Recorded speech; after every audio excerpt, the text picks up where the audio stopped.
Good morning mga kawaray.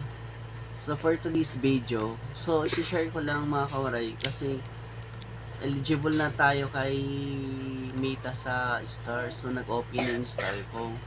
So ngayon hindi ko alam mga kawaray kung isi-set up ko ba o hindi. Kasi meron akong nakita sa mga post about sa Star is yung mga Star nila imbis na padagdag is pabawas ng pabawas mga kawaray. So, hindi ko ba alam kung sisit up ko or hindi. So, please comment na lang mga same content creator dyan, na mga vlogger, kung isisit up ko ba o hindi. Kasi syempre, hindi din natin alam kung talagang totoong sinasabi nila, di ba? So, yun lang naman share ko mga kawaray.